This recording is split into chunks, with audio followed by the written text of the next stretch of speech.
আমার তো শরবত খুব পছন্দ, আমার ঠান্ডা অনেক ভালো লাগে। তো আমি খেজুরের পর চিন্তা মানে চেষ্টা করি হয় ঠান্ডা পানি খাবো, নয়তো গুড়ের শরবত, ফুলের বুশি উইথ চিয়া সিডস এগুলো দিয়ে দিই। আলুর চপ। প্রবলেম হয় না? আলহামদুলিল্লাহ আমার আলু তো এমন একটা সবজি, এগুলা আমার বাসা প্রবলেম হলে সবাই খাবে। আমার বাসাটাই গ্যাস্ট্রিকের বাসা। আমার বাসাটাতে সবসময় আমার মাকে যদি বলি যে একটু এটা ওইটা খাবার নাকি, বলে না একটু ভাজা পরে একটু আলুর চপ নিয়ে আয়, একটু সবাই নিয়ে আয়। তো এটা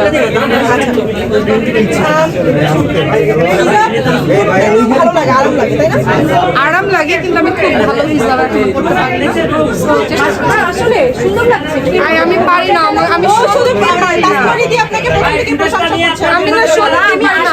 থেকে আপুকে কি সুন্দর লাগছে, আপু বলেন না সত্যি আমি আসলে সুন্দর করে আমাকে একটু শিখায়।